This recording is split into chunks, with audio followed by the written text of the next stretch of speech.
Today is May 24th. The Yankees' depth is being tested, and they have lost 4 out of their last 5 games. Let's talk all about all of that on Talkin' Yanks. Talking Yanks with old John Boy, Jake. Recaps galore, weekly awards, stat lines, steaming hot takes. Get your Yankees news from these two fine dudes. It's time for Talking Yanks. Talking Yanks with old John Boy, and Jake. Talking Yanks with old John Boy, and Jake. Hello and welcome to Talkin' Yanks, brought to you by SeatGeek. Thank you very much for joining us today. We got sharp stats. The Queen is back. We got Rangers game tonight. Jake's going to the Yankees game tonight. We got funky lineups. Probably an interesting one to guess if we want to do it at the very end. Maybe we don't have time. And we got the depth being tested on both sides of the ball, Jake. You excited to talk about it? James, Beaker, everyone live in the chat. I am, Jim, as today's episode is brought to you by SeatGeek. As you guys well know, code YANKS, $20 off your first SeatGeek order. Go to the game. Yell at me. Try to pants me. You better be fast. Better be quick, because a lot of people try. Thanks, SeatGeek. They're like with us. We do PR stuff together now. We love SeatGeek. Go to a game with them. $20 off your first tickets at SeatGeek with code Yanks. I'm good, Jimbo. I've got a little bit of a sicko side to me. So, some people are starting to see that during some of our warehouse game stuff, the blitzball, things like that. I said it a couple times on recent Talkin' Yanks episodes. I've been waiting to get punched in the mouth. Like the season, we had that first Baltimore series where it kind of felt dreary. It felt like last year we lost the series in Baltimore. But then it rainbows and butterflies. The Yankees were this nasty bullpen, and Katie Sharp's calling in with Sharp Stats saying the offense and was actually one of the best in the league up and down the lineup, and the starting pitching every night. And it was like, man, we are a wagon. Like, are we... I might have heard someone in the office say we're going for 120 wins this year, Dan Rourke. And now we get punched in the mouth. We have our first 3-game losing streak where we have real injuries. We have COVID IL where the depth is showing. There's the sicko side of me kind of loves it because, like, this had to happen at some point. Like, let's see it. Let's face a little adversity. Let's not hammer it in. The other part of me is like, oh boy, we might have a big Tuesday night Yankees-O's game tonight that we need kind of a big performance by Monty and someone to step up in the lineup. Andahar. So yeah, the season changes fast. So what's going on with you, Big Papa Pumps? Andahar. Oh, good. I'm working from home today, trying to catch my breath after a busy weekend. Almost doing it, kind of. It's cold down here in the basement. There's no flooring or walls, so it's a little odd. I told Katie that we've had a running joke for like over a year now that if you see him at game, pants him, or whatever. Right. She didn't like it. She thinks that someone's going to pants us eventually, and then we're going to get charged with indecent exposure or something. Yeah. There's rules to the pantsing. We're not grabbing underoos. Yeah, but what if you're not, No doubling up. Zach doesn't wear underwear, obviously. Yeah. Sex guy. So that's fun. I'm excited that the Sharp Stats is a positive one. Yes. And I guess I'll try to make sure this comes through. The tone of the show isn't really negative at all. It's just, okay, a light got shown, and then there's some areas of transparency where it's, been illuminated that, like, eventually we're going to have to change some stuff about this roster. It was never a complete roster, but You lose one reliever or two relievers and a couple players, you lose or go south. And, the lineup they put out last night was bad. Yeah. Like on paper, and the lineup they're going to put out tonight is going to be bad. It's going to be 4 guys that you like. So I'm not really worried about the Yankees or like screaming and yelling. I don't want people to think this is a negative episode. It's just we get to actually have conversations now, which is cool. When they were winning so much, it was like, they're good. Now it's like, all right, let's have some good conversations about like what needs to change a little. Yeah, I think you're almost just prefacing we're doing the reverse. Like things were so honky dory. We were opening episodes by saying, hey, like our critique on the team, we understand the team is really good, but we're still having conversations about it now. Hey, they're still the best record in baseball. They've lost a couple games. We know that as well.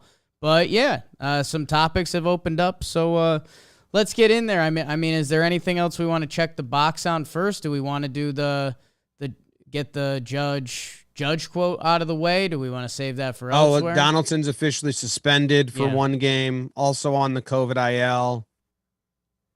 So I know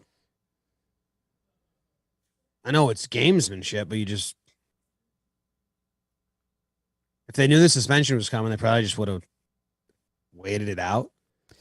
He's going to fight it for his own personal reasons. Yeah. Anyway, so he's appealing it. Yeah. MLB was a little handcuffed here because they suspended Anderson in 2019 for what they said was hate language because he referred to Brad Keller as a word that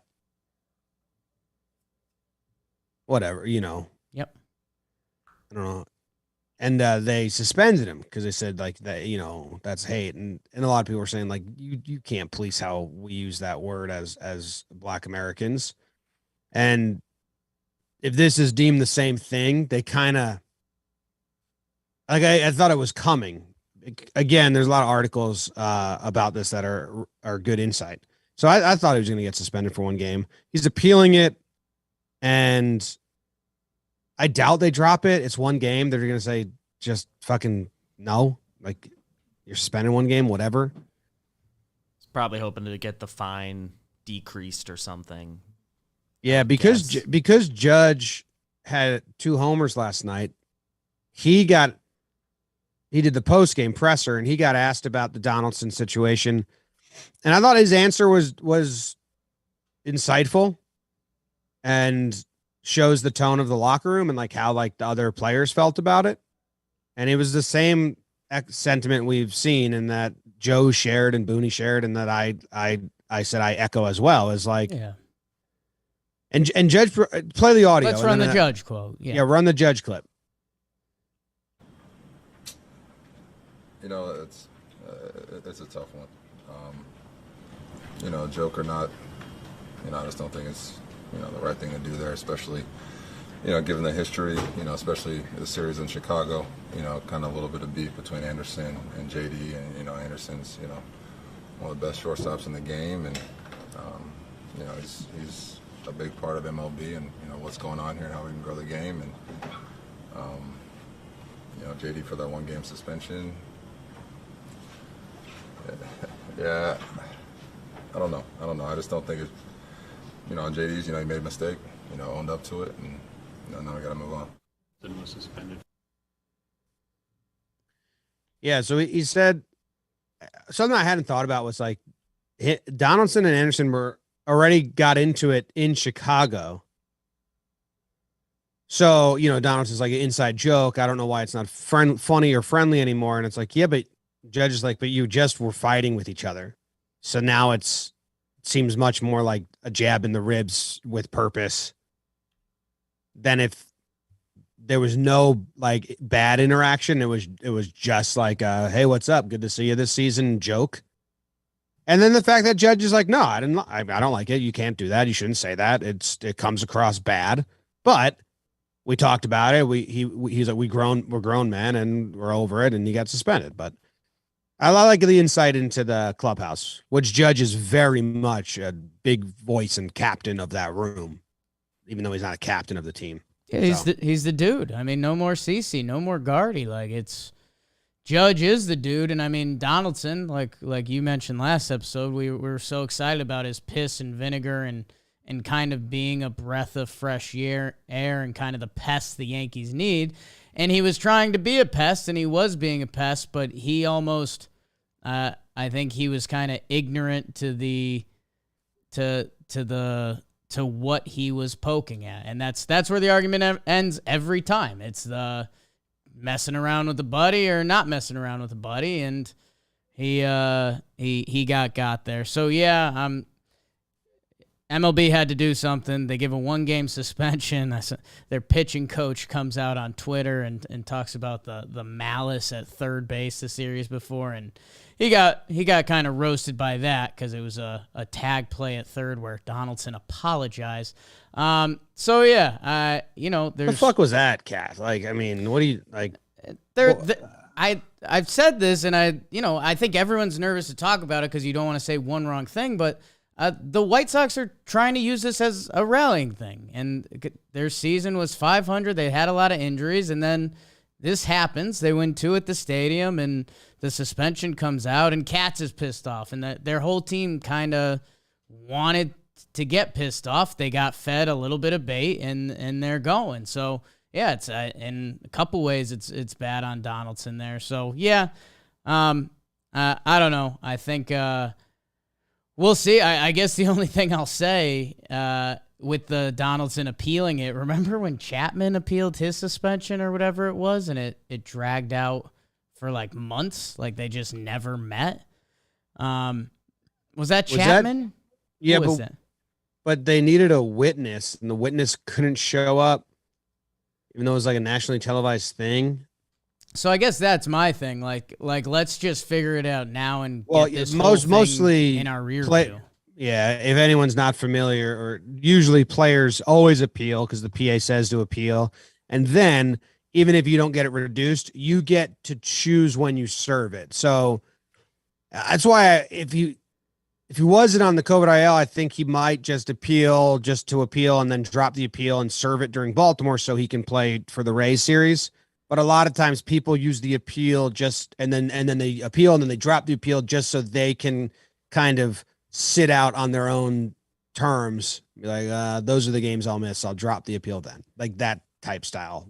Yeah, I think that makes more sense for brawls or throwing up and in and stuff. I think Josh Donaldson's kind of standing around saying like, "Hey, I'm not racist," so I feel like he might go further with the appeal, but that's where it's at. It's we sometimes get on Judge for not having the most electric quotes. He pulls out some Jeter-esque stuff sometimes, but it's also good he spoke about this, got it out there, and again, like let's just put it behind us and move on.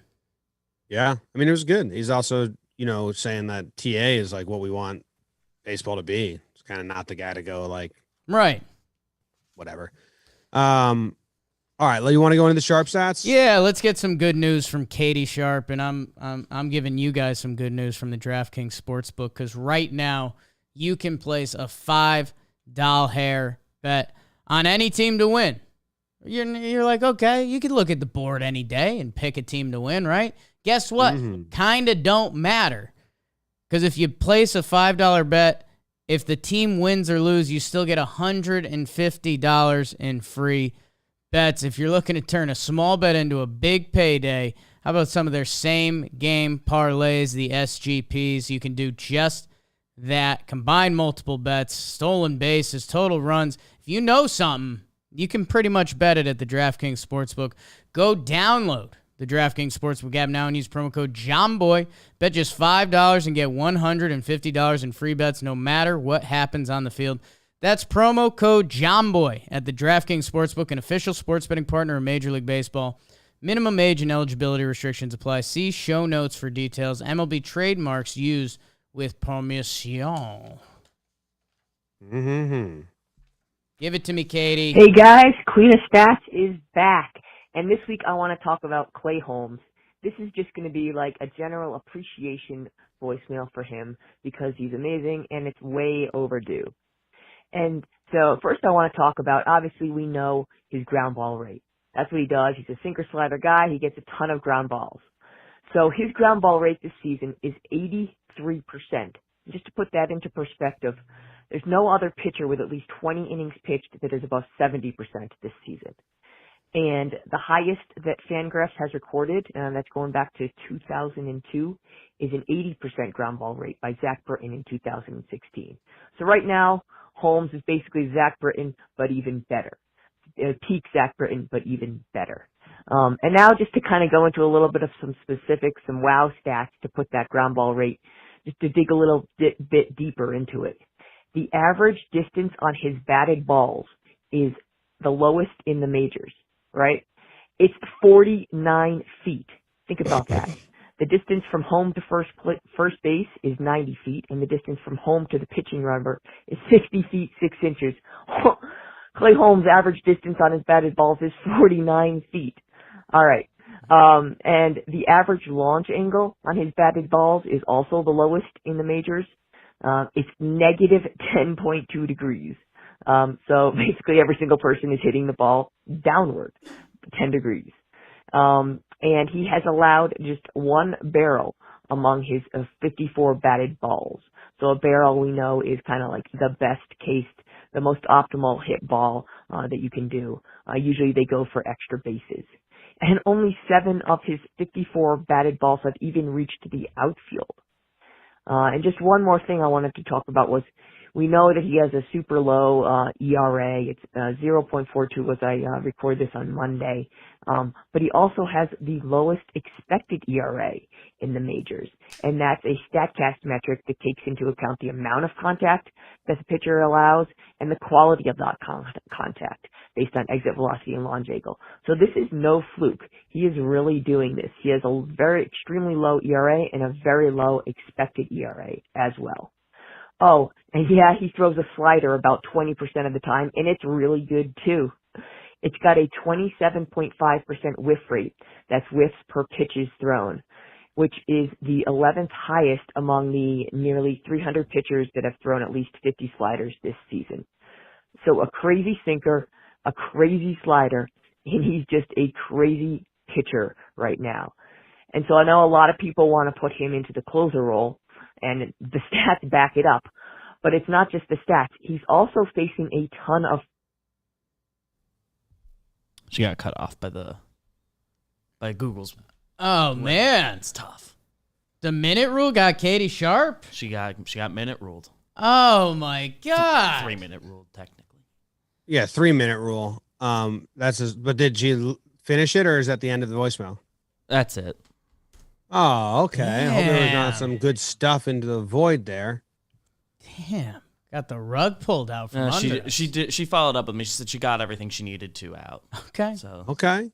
Okay. Well, thank you, Katie. Clay Holmes has been lights out as his sinker usage climbs up all the way to 80%. It's funny. For man. the Yankees, it was like 44 or something like that, 45. In 2020, it was 31%. He was throwing 60% curveballs in 2020. Supposedly he's thrown 1 curveball this year or 3 curveballs this year. Well, They got to be sliders that just had a little bend to them or something. Just had a little slip to him. Yeah, it's funny, Jim. I mean, something that it's weird, the things that'll get stuck in your head forever. But when we went to Hudson Valley last year, the old Yankees pitcher, Asano, what's his first name? Mike? Yankees pitcher. It's just a Joe Asano. You know, you and I we were playing blitzball there, and you threw a nice pitch, and he said, "Hey, throw that good pitch." Yeah. It's the best advice I ever got. Which was really good coaching, and it seems like the Yankees and Clay Holmes are getting that same coaching 80% of the time with a sinker. And, you know, 20, good pitch. 20% of the time with the slider is enough that, you know, the hitter has to be up there respecting it.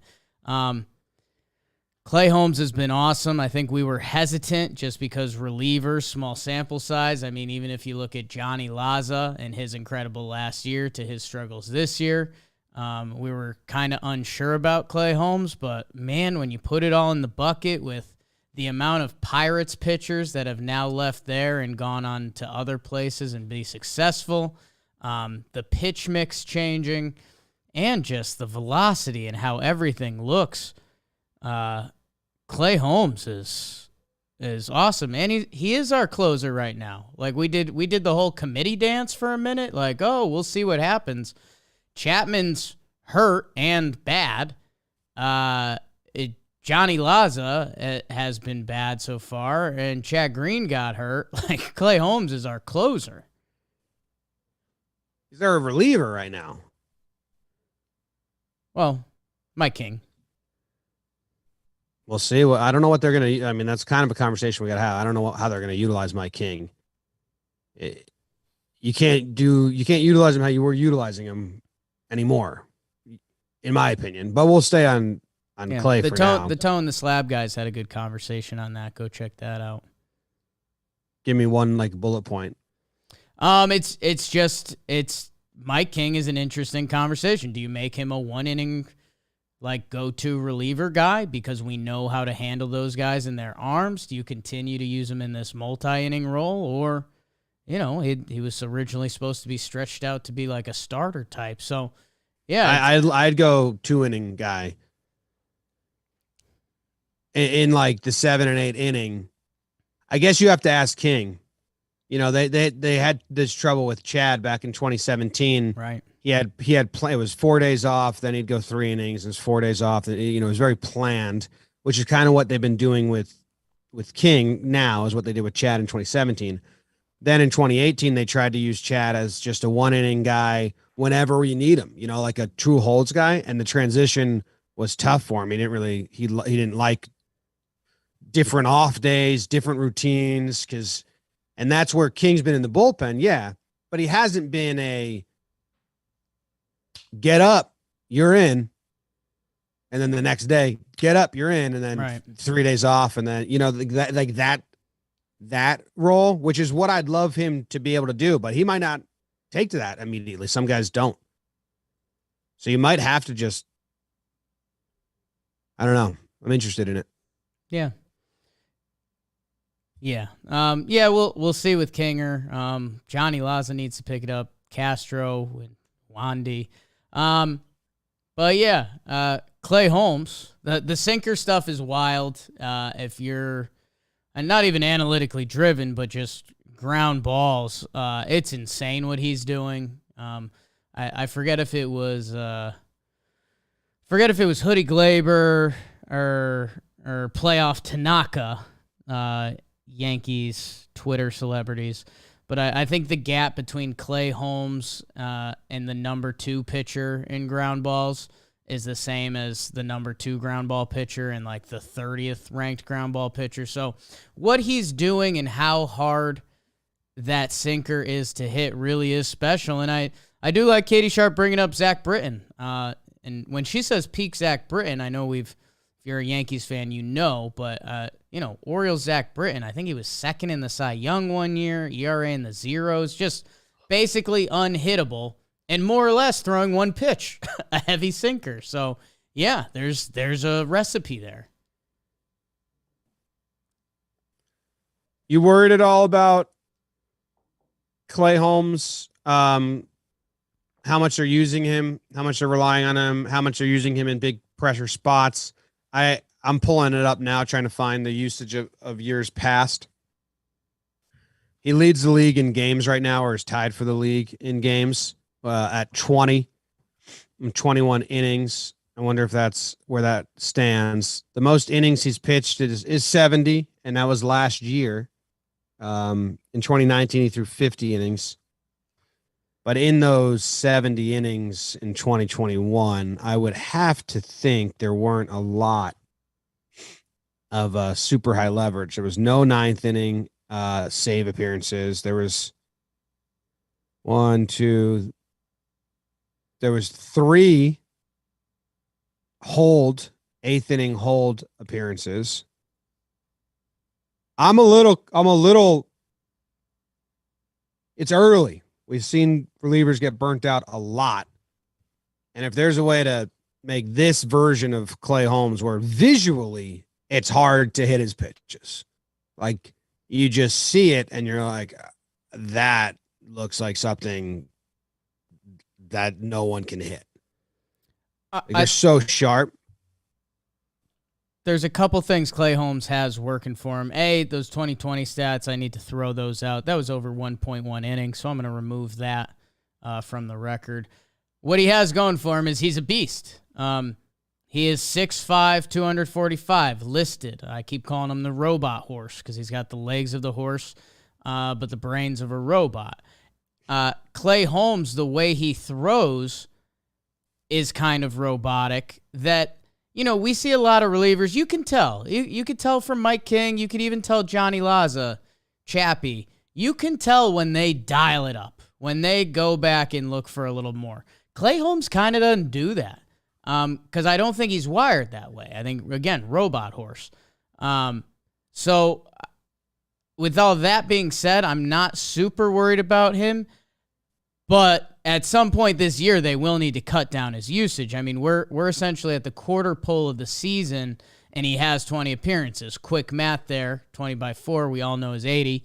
And 80 appearances is too much. That's every other game. So at some point this year, you're going to have to slow him down. And I think as baseball has evolved to this more relief pitching sport, like we need to be doing more of that in general. Like relievers are getting used 70, 80 times a year, and they're max effort guys.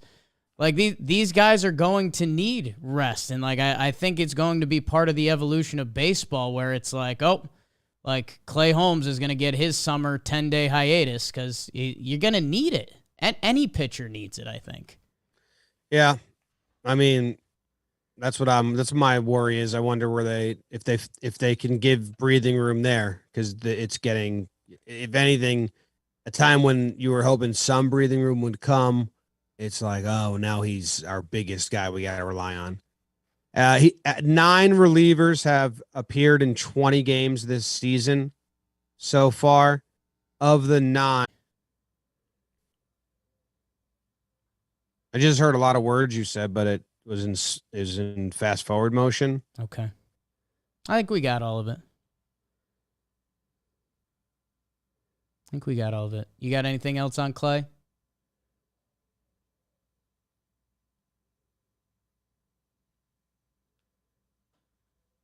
Okay.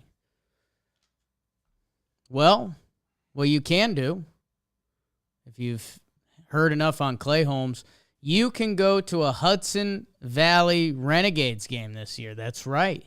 HVR. We went to the Hudson Valley last year. We had an absolute blast. It's up there in Wappingers Fall, New York. How long of a drive was it? Was it like an hour from the city? From the city. That was like from the 10. city. Yeah. Yeah, that's including like getting out of the city. We made a whole day of it. We went and got breakfast that morning. We had a blast. Most importantly, the Hudson Valley Renegades, they mess with us. They have fun. Baseball is fun. And they've got your future Yankees of next year.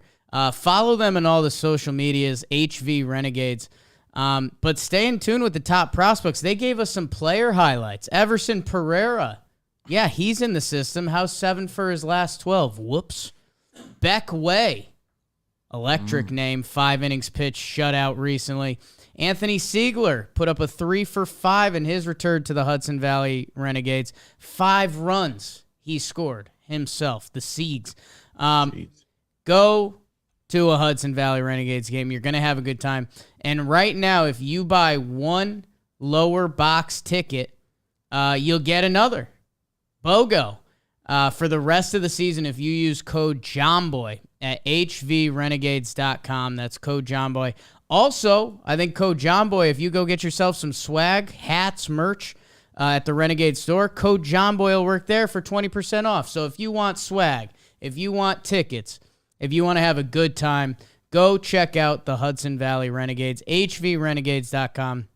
I think their next home series is against the Rome Braves. You know that's a big one. Go check out their stadium, the Dutch. Beautiful all summer long. We have a couple people that work here that grew up going to their games there. They love it. Also, go this summer. Know what you need to do? Go this summer, then go this fall. A lot of good foliage. Catch one of their last games, maybe a playoff game this year. You're going to enjoy it. So hvrenegades.com. Use code JOHNBOY wherever, and they're going to hook it up. That's what's going on there. Store discount's pretty awesome. We went to their store and had a lot of fun stuff. Remember that wine ice cream? That stuff was good too. Mm-hmm. That was great. Where do you want to go now? I think we wanted to do some general roster stuff. And Jim, I want to come in not a little hot. That's obviously not our tone. But one of the themes we've been talking about this season, the catching position. Obviously, the Yankees have gone full defense at the catching position. And hey, I'm honestly not complaining. Trevino, his bat recently has actually been kind of fun. He has a contact swing to it. We'll see if results come out of it. But the pitch framing has been electric. Him and Higgy. And you see the results with the pitching staff too. So we've kind of compartmentalized that. You know, Sean Murphy from the Oakland A's, other catchers. There's not a ton of hitting catchers. It's why we love Gary. We'll see if anything changes there. It seems like the Yankees are pretty happy with that. Even when your guy Ben Rortvedt comes back, that's his supposed skill set. But that kind of won't ever be a hitting spot in the lineup, and that's where the recent struggles, whether it's Hicks or Kiner Falefa and what does his bat look like, we are now seeing if you have guys in your lineup that aren't there to hit. And then every baseball lineup is going to have one guy slumping, probably 1.5 guys slumping. And then if you have injuries and COVID IL, that's how you end up at the lineup that we've seen the past couple days. And as we start and everyone's kind of starting to dream their vision of what these Yankees could look like come October, it's where a lot of these conversations come into play, where looking at the trade deadline or what can become available or what we see in the next couple months, whether it's from prospects, whether it's from Andujar, Florial, or if one of the shortstop prospects ever gets the call, or if it's just strictly eyeing, what does Gallo do in the next month or so as we lead up to the deadline, the importance of having that filled up lineup, because, man, a guy goes down, a guy gets sick, and, you go from a lineup that the Yankees lineup has felt 7 guys or so deep all year to now we're like a 3-man lineup. They benched DJ, so it should be 4. It should be half a lineup. But that's not enough to keep winning at the pace the Yankees have been at.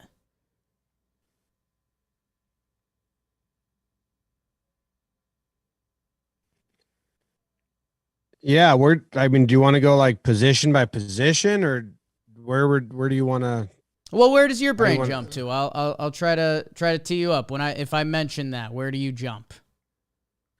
I'm fine with the catching position because the defense has been worth the payoff and lack of offense, I believe. Kind of on Trevino's part. He gets a lot of strikes. I don't love that aspect of the game. I remember Nestor's start when he was in Chicago. Trevino snatched some, and it's like, oh, okay. That's and then the numbers back it up as well, I guess, on the pitch framing. And then also they've been hitting of late a little bit. I think our catching position has a 320 on base and like a 250 batting average in the last week or so. Trevino's got 300. Trevino's at bats have looked good. The other side of it is there's really not replacement options, like that's whether you're talking price tag or who's available, there's not a ton of solutions. And, they're getting what they want out of those guys. They're getting the pitch framing. That's how the Yankees have decided to attack what you can get out of the catching position. And it is working for the pitchers and, Trevino and hopefully Higgy more so later this year. Yeah. I mean, you were choppy a lot of that for me, but I heard the name Murphy. What did you mention about him? He's nothing really. He's like, he's one of the options, but he's not really hitting well. The only catcher that's hitting well is Stevenson and Romuto.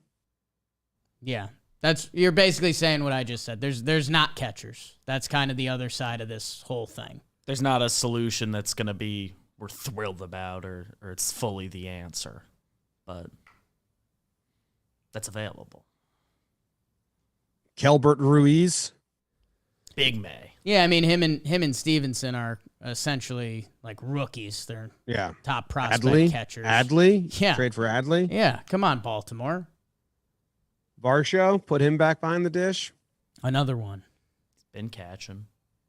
So yeah, there's kind of no answer there, which, okay, if you want to go around the horn with it, everyone's still a Rizzo stan. We got options at second base between DJ and Glaber. Third base, Donaldson/DJ. Shortstop, IKF. We probably circled that one. Aaron Judge, I think we're happy with him. If you go DH/other outfielder in Stanton, we like that guy. And then Hicks and Gallo are still question marks. So yeah, that's where it ends up going back to. There's kind of not solutions at the catcher position. We are kind of in bed with what we've got. Shortstop, there's a couple internal options. We've got 3 of our top prospects are shortstops. Who knows their timeline? They haven't been hitting that well. Kind of no one in the Yankees minor leagues have been hitting that well, so do with that what you want. And then the outfield position. It's can Gallo come back and click? Can Hicks find it? Is Florial getting run now and seeing what he looks like? Or those are positions that at the trade deadline, go look at the Atlanta Braves last year. The Atlanta Braves took 3 flyers on guys, actually 4 in the outfield. And they ended up getting a really nice payday out of it while not giving up top prospects. So, I mean, outfield and shortstop is kind of where your brain has to jump. Outfield, left field, and shortstop. And Gallo was getting going, and then maybe he had like that bad series, and maybe that was because he was starting to get sick. Who knows? Unfortunately, at shortstop, they don't admit this isn't unfortunate, but there is only one option. There's 2 options for them to do at the shortstop position.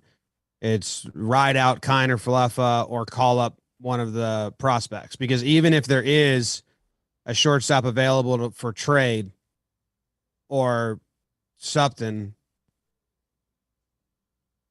that's an awful look.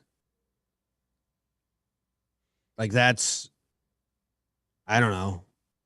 If you're going to go give up something for a shortstop, well, you had a chance to do that with some real long-term talented people. So in my opinion, it's Kiner at short, or it's Volpe or Peraza. And those are the 3 options.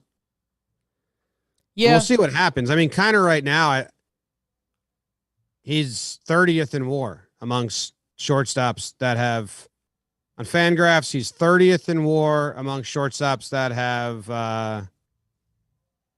whatever. Hold on, let me change the qualified. I was trying to do it that people have played a lot. I'll do 100 plate appearances. That should bump him up a little.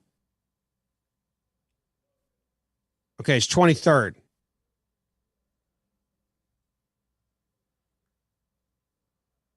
So that's bad. It's not good. It's not good. And yeah, I wonder if there's more COVID stuff, if there's more injuries, what it takes to get to those guys potentially. I mean, does it have to be something to Kiner? I don't know. I guess you wonder if Glaber or DJ potentially got hurt or something like that too. But yeah, and you know, I started the year there. I wanted to see at least one of those guys this year to see it. And yeah, I guess the situation becomes when you talk about the free agent thing. If there is a rental shortstop, and you know, we do kind of an annual 2 trade deadline episodes. We usually do a scouting episode and then one closer to the actual deadline to see what's going on.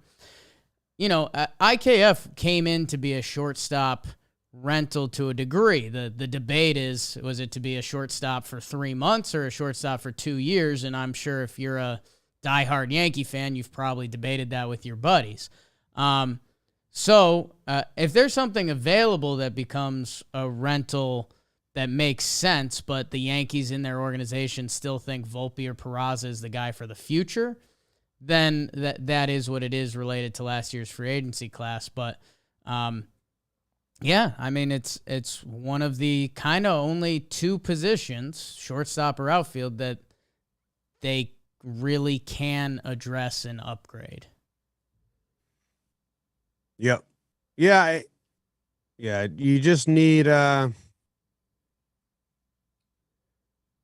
wonder if the defense was lights out, like it was, you know, special. If you'd be fine, like having the bottom of the lineup being catcher and shortstop, who Right. you're not relying on at all. But unfortunately, he's been subpar on both sides of the ball. I mean, offensively, we have numbers that show that. He's around the league. The Yankees are, I'll pull it up again. If you go by OPS, which we know that's not his game, so I understand this is a little unfair, but the Yankees are 23rd out of 30 teams OPS. They're 15th in on-base percentage at the shortstop position, and then if you go by WAR, it was like last. Yeah. So offensively, you have the numbers. It's not really debatable. Obviously, there's defensive metrics that get changed all the time. I actually don't know how his defensive metrics stack up right now, but I know I don't feel comfortable with him at short. And he's botched a lot of really easy plays, which is kind of what you hope he makes the easy ones, and you'd rather someone make all the easy ones and not get to the hard ones. I also don't think he's getting to the hard ones. I've been pretty dissatisfied. So, yeah. I interested to see 22nd in shortstop WAR. Interested to see how they handle it. I mean, and it's kind of a funny juxtaposition if you are a WAR person, like Andrew Velasquez is now racking up a really nice season, and the Yanks just let him go. And not like he was guaranteed to be anything, but defensive eye test. I ranted on here before about if that guy gets 130 games at shortstop, I think he's a Gold Glover. So yeah, the conversation would be interesting. Unfortunately, I don't think it's provided.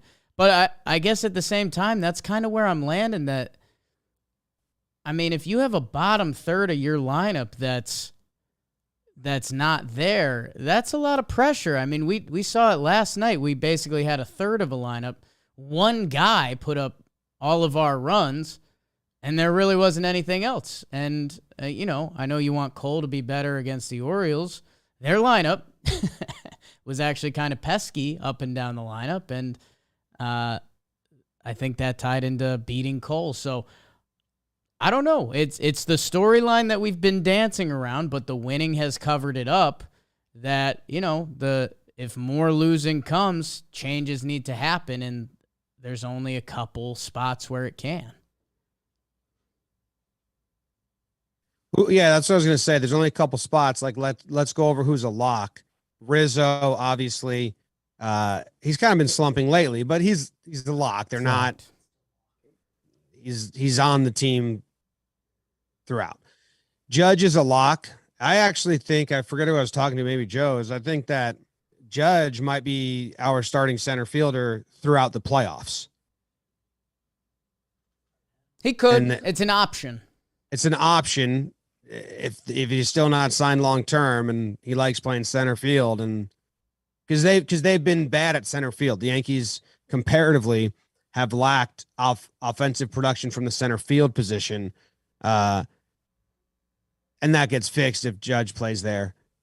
But you also don't want to run him into the ground. But if it's like a platoon center field of Judge playing every other day in the postseason, like I think that might be there. It's not the rest of the season. Judge is a lock.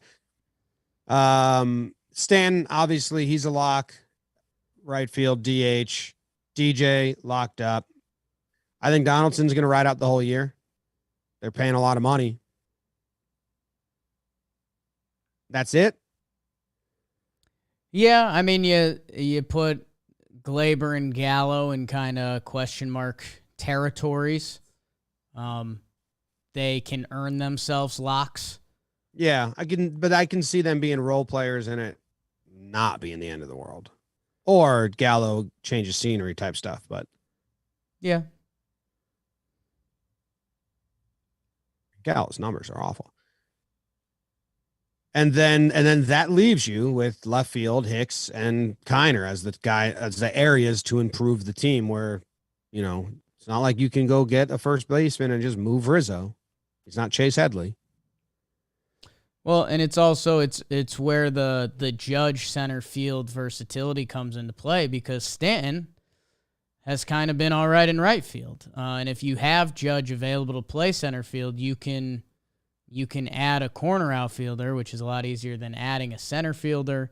I'd say the Yankees adding a corner outfielder at this deadline, no matter what, whether that's Brett Gardner or Benintendi or whatever it is, to be a rotation, at least a rotation player / insurance. And the price tag should honestly be fine. Again, the Braves traded for Jock Peterson, Eddie Rosario, Adam Duvall. I feel like I'm missing one. Jorge Soler. Mm-hmm. And they didn't give up anything. So, and they gave up prospects, but not like real prospects. So if you're the Yankees, that has to very much be on the table. It's just a matter of who, which would then turn your eyes towards the shortstop position. As we go through this area of not having depth because of the COVID IL stuff offensively, I said to Joe's, and I know this is a little scary because they've lost a bunch in a row, I said Florial should start in center field all 3 Baltimore games. Like, it is time to just, even if that's as long as it goes, to give him the run while Gallo's out. But I believe Florial has one option left. I think this is the last year of it. Yeah. So after this year, he's got no options? Yeah, he's got to be on the MLB roster or traded. So traded. You're looking Someone at him being a trade piece this trade deadline, or a walk piece, or, just non-tendered, whatever it is. Florial's not going to be around next year without an option unless he goes like from now until the end of the season, lights out. Yeah. So he's almost a free agent, and you have to see what you have to build up some value, or just to like finally give it a shot. So I do think as long as Gallo's gone right now, I wish they were winning and you didn't but Florial should get some run at points in this season where they can give him some run, as long as the rest of the offense is there. But that's the scary part. That's the problem. Estevan Florial shouldn't be your 6 hitter yesterday. No, he should be double leadoff in the 9 hole. Yeah. So I agree with you. I mean, let Florial run. When we talk about trade pieces, he's one of the candidates. And and we'll see. It's been an interesting ride with him. To see the one option left is pretty wild. That, I mean, a push is coming to shove, so it's almost, I mean, when you're looking at our lineup options, especially right now, I don't hate seeing him in there. It's just, it's brutal with the timing that he's in the middle of the lineup. What do you think the lineup's going to be tonight? Jim, let's do a mini Guess the Lineup. Guess the Lineup is always brought to you by Baseball Today. Baseball Today, if you guys haven't been watching, Chris Rose and Trevor Plouffe, and actually a couple pinch hitters for Trevor Plouffe because he's on a nice little family vacation right now. Posted a nice pic of him and Teddy throwing the pill. And you could go check it out live on AMP if you download the AMP app and use code BASEBALL today to tune in. They take live callers. You can be a part of the show. Ask Chris Rose. The Chris Rose gave the Yankees their trophy in 2009. He was out there. You can ask him. You can ask Trev any question you want. Usually baseball. I think they prefer that. Maybe life. So go check them out live on amp.com and use code BASEBALL today to listen to them. What do you got for a lineup, Jim? I'm trying to find the guys first before I do it. So like Donaldson's still out, Gallo's still out, Higgie's still out. To the best of our knowledge, yes. Yeah, maybe in 2 hours that'll shift, but all right. Here's what I got. DJ leading off. Love that. I agree. I'll tell you positions later. Judge batting second. Rizzo 3, Stanton 4, Glaber 5, Hicks 6, Kiner 7, Trevi 8, Florial 9. Okay. So Florial's got to be center field. Means Hicks is going to be left field. Judge right field. Stanton DH. DJ third. Glaber second. Rizzo at first. Glaber at second. Kiner at short. Lefty on the bump for the Orioles. Oh, they're no. They're going to play Andujar. Yeah. Okay. Will they sit Hicks then? Because that's the best. Then you DH Andujar. You sit Hicks, and you play Stanton in right. Oh wait, then they don't have a left fielder. Unless they're going to play Florial in left field, they're probably not going to do that. They can't play Stanton in left field, and they can't play Judge in left field. I think they start Hicks. Judge in center. Florial sitting. Because Hicks is switched, lefty on the bump, and he can hit righty. So then Florial sitting, and Judge is in center. I think so. I think so. Just put Hicks 9-hole then. Yeah, I mean your only other option there.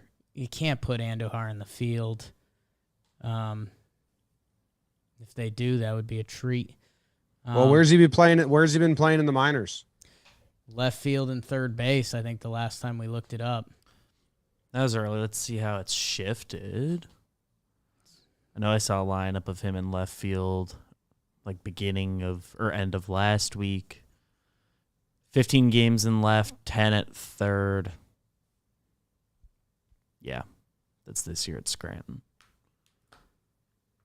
Florial has 2 games in left in Scranton, 4 games in right. I could see them putting him in left field. Yeah, I can see them putting him in left field too. Big left field. Hicks in center. Judge in right. 3 errors on the year. I think 2 of them are really early for. Are you doing Andujar? Andujar. 2 early at third base, and then 1 recently where it looks like it was at third base, and then they took him out and put him to left field. A little shocked to hear about the errors at third, but You didn't see that coming? no. How's Birdie doing it down there? Greg Let's look Bird. into it. Yeah. Greg Bird. It's 705 OPS on the whole. That's not the end of the world, but the other numbers don't look pretty, I'll be honest. Okay. 20 days at first, 10 at DH. I wonder what positions he's been doing. Throwing error by Andujar, his most recent error. Really? That shocks me.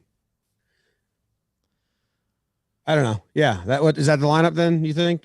I mean, it'd be nice if they DH Andujar, put Stanton in right, Judge in center. I do think they're going to go Hicks in left, if they put Andujar in left, then Hicks is in center and Judge is in right. I think so. It's a bad outfield for a fast Baltimore team. Yeah. I mean, your alternative is Hicks, Judge, Stanton with Andujar at DH, which is an outfield they've run this year. It's a much better outfield than The one start Andujar got for the Yankees earlier this year. He did play left field for what that's worth. Monty pitching. I can't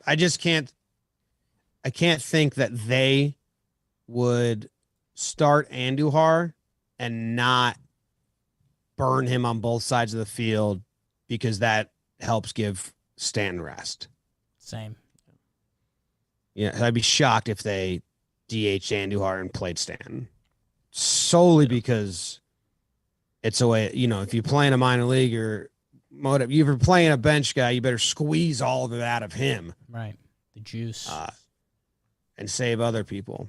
So we'll see, because that's a bad outfield. I mean, if it's Andujar and Hicks, any ball left center fielder, any runner on with a ball hit to left or to center is an extra back.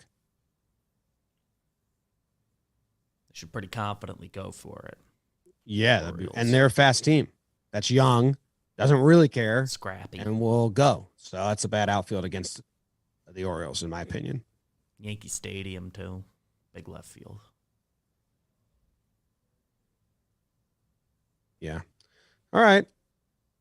Anything else? That's it, Poppy. Go the Yanks. Enjoy the game. Pants Jake. Try it. Go Rangers. Go Yanks. Go Rangers. Go Yanks. Go Titans. Mm. They need a little bit of a push here. Goodbye. Go Yanks. Love you. Tell them, Grams. Go Yankees.